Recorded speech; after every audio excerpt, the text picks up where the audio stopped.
Hi folks, you're with Tacitus today, your pushback channel, and thank you for joining this audio, radio, no pictures live stream. Please listen to this essay as you're driving along in the car or sitting on the train or the bus, whatever. Stick your buds in and have a listen. In this essay, I'd like to talk about the changing face and nature of property corruption, real estate transaction corruption. This could be an office or office real estate or more broadly, as I'm looking at in this essay, at least residential real estate. So now it's been around for a long time, as long as there have been human settlements. There's in I think it was ancient Baghdad, there was we're talking 600 BC or something like that, 700 BC. There's a diary or a communication between a husband and a wife was dug up where she's telling her husband that she wants to remodel the house or extend it or build on it or something like that, and he's saying, he comes back and says, well, we can't get planning permission from the local government authority. She says, well, don't worry about that, just go and bribe somebody. The folks down the road did, so why don't you just bribe the local government official and everything will be sweet. In ancient Athens, 400 BC or so, tablets have been dug up that are contracts between the city government and the property developer, where the city is clearly has been screwed over by the property developer and is trying to hold them to contractual obligations and definitions of work and so on. Same thing in ancient Rome, and a lot of diaries and so on have been dug up from Pompeii, where citizens are complaining about how property developers keep on bribing the local government to get planning permission to do this, that, or the next thing, or to prevent competitors from coming into the city and so on. So property corruption has been around forever, and it's no different today. In fact, if anything that indicates the extent to which human society has not progressed, then property corruption is probably the big one. If we solve that, we've solved all society's problems. So anyway, I came across a case from 1969. This is in Sydney, Australia. A case from 1969, or a series of cases actually, and this is one of them. And the newspaper reporting back at the time is, I would think, a little restrained, but they're not going for the shock and awe type reporting, and there's no race and gender hustling or anything. It's very, very factual and slightly boring. It's giving an account of it. So the main source of corruption back in the day wasn't price inflation, because the houses weren't increasing in price at any appreciable rate, and if there were any house increases, you would see interest rates responding fairly quickly.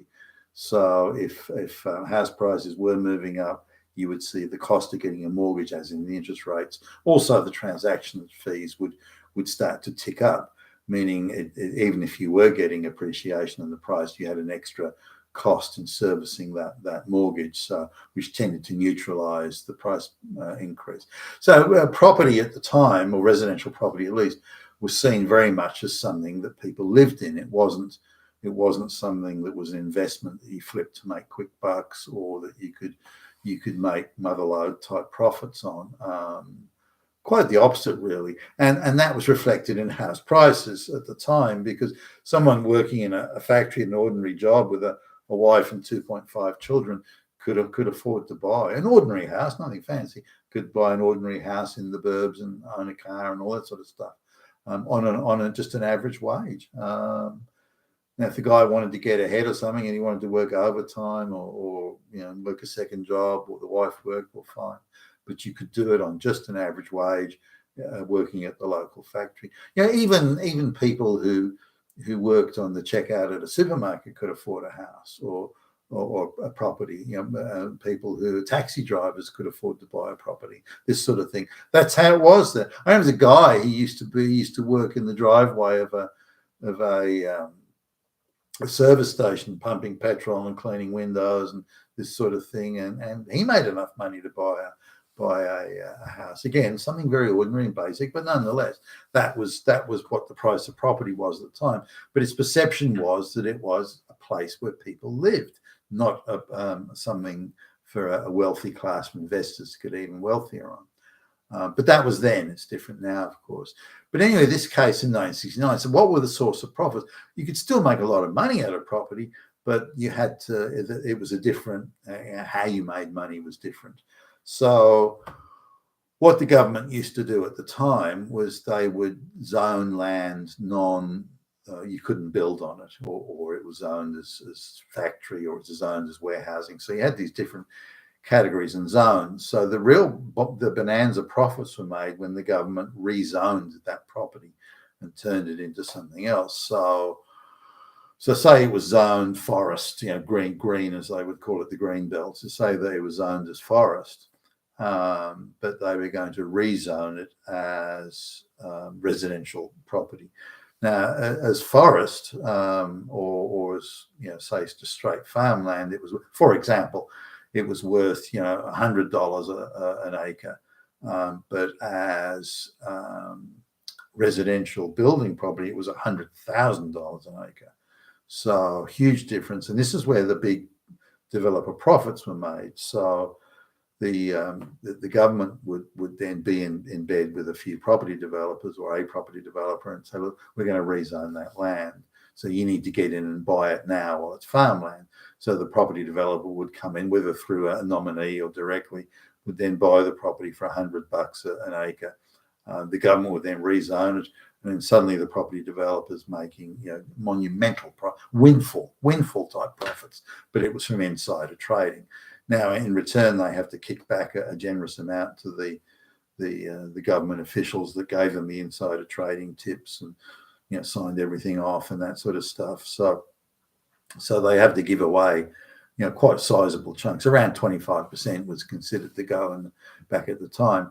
So sometimes this corruption would be discovered. It somehow didn't seem to stop it, but sometimes it would, and there'd be commissions of inquiry and so on.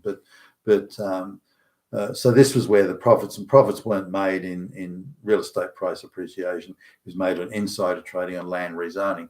Now, a place where I worked, the boss came from had quite a well-to-do sort of situation he came from. So this was in a sort of an inner city area that had fallen into, turned into a bit of a slum, really. It used to be factories and warehouses in the late 1800s, early 1900s, and it had fallen again into sort of slum type situational conditions.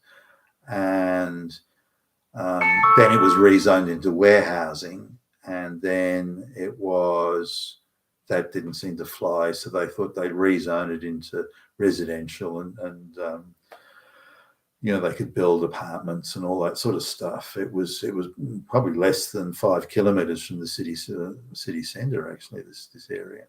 So the local government guy was going around, and he was sort of auctioning off the insider information. So he was going, look, I'll let you buy a few acres of these warehouses, and then you can convert it into apartments. You'll make an absolute killing. You can buy the warehouse for 1 cent, and you can sell each apartment for $1 million. That sort of thing. But the government guy was going around auctioning off this information. I want this amount of money or that amount of money, or you have to get. So if the property developer says, well, I'll give you 10%, no, fuck you. The guy around the road will give me 15 or 20%. So you can make a lot of money out of it. And what the local council guy wanted, he would. And I overheard some of these conversations. So, I want enough to buy a nice house and have it fully paid off, enough to send my daughter on a round the world trip because she turns 18 next month, and enough money to when my 16-year-old son goes to university to put him through university and so on. So they wanted really to be set up and have a life-changing amount of money. So, you're going to make $100 million out of this. So what's wrong with flicking me a few million? And those were the sort of conversations that were going on. And that was in the 1980s. So it was going on even then. So rezoning was this is before there was massive real estate appreciation. Now, I bought a block of land in, when was it? 1981 or something. I was a young guy. Anyway, I bought a block of land, and I paid, like, oh shit, $30,000, whatever it was for it at the time.